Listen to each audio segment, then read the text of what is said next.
Shalom teman-teman dan Bapak Ibu semua. Ini sedang ramai perihal pelarangan ibadah yang dialami oleh saudara-saudara kita yang beragama Kristen di salah satu kota yang ada di Indonesia, tepatnya adalah di kota Bandung ya.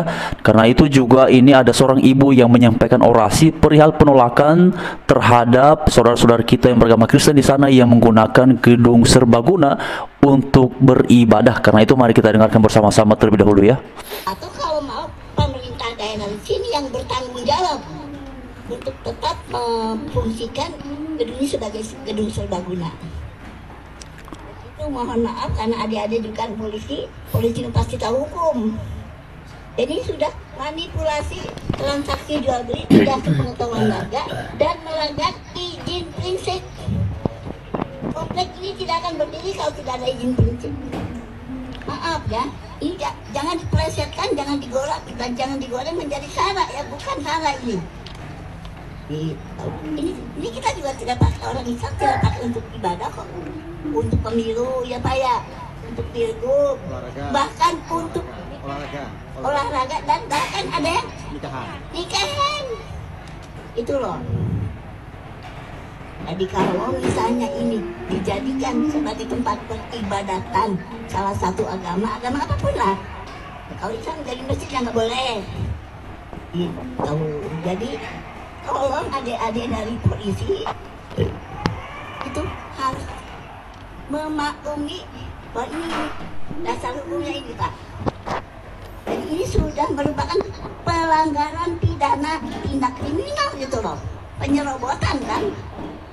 Jadi seharusnya orang yang melakukan itu, siapapun orangnya, harus diusut.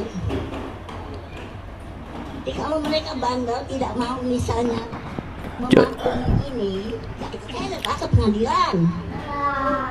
Oke teman-teman, ini jelas ya, ada banyak aparat kepolisian juga ya yang berjaga di situ. Karena mereka orang berduit mungkin ya, jangan dipresetkan lalu kita dianggap salah, kita dari mbok ini saya umur 81 ngapain saya? Ini saya kewajiban saya. Kewajiban saya sebagai orang tua untuk generasi penerus bahwa yang salah itu tidak bisa dibenarkan. Banyaknya sekarang misalnya bukan pelanggaran hukum ya, rekayasa hukum kita di sini tidak ada. Karena apa Pak? Ini hak warga loh. Kalau ini dipakai ibadah salah satu agama, kita mau di mana kalau mau ngadain pemilu, mau ngadain sensus, olahraga. Itu saja yang perlu ibu ketahui. Kebetulan maaf ya, saya bukan asal bacot gitu kan.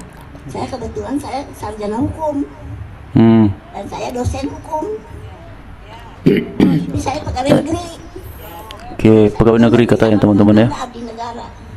Saya mengabdi kumaha abdi 40 tahun saya mengabdi ke negara sampai pensiun, sampai saya jadi pengajar. Jadi kalau saya itu tidak akan halangat gitu.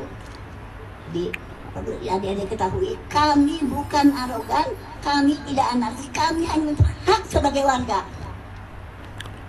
Itu saja barangkali untuk meluruskan ya Bu. Jadi kalau memang secara kewargaan tidak bisa ini ya kita hukum Pak.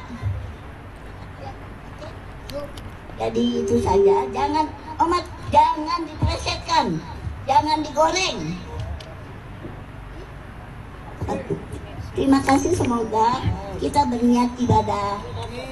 Billahi taufiq wal hidayah. Wassalamualaikum warahmatullahi wabarakatuh.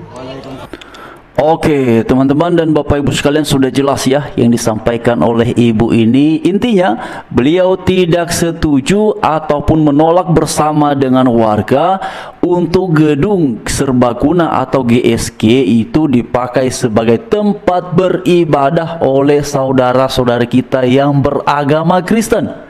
Tadi beliau menjelaskan bahwa gedung serbaguna ini umumnya dipakai untuk nikahan, untuk pemilu, juga untuk olahraga. Tidak ada persoalan. Tetapi kalau dipakai sebagai tempat untuk beribadah, tidak boleh.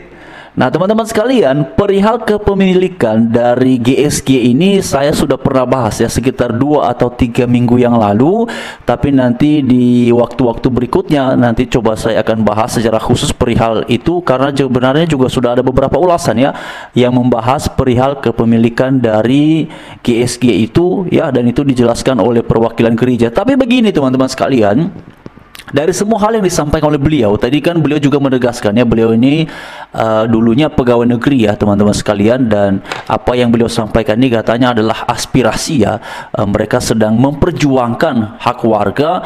Nanti kalau gedung ini dipakai sebagai tempat oleh orang yang beragama Kristen, ya nanti kan mereka menggunakannya bagaimana? Oke teman-teman sekalian, tadi yang menarik adalah beliau juga menyampaikan perihal gedung itu dipakai sebagai tempat olahraga, boleh, tidak ada yang protes. Lalu dipakai sebagai tempat untuk melaksanakan acara pernikahan, boleh, tidak ada yang protes. Lalu kemudian juga dipakai sebagai tempat untuk melaksanakan pemilu, boleh, tidak ada yang protes.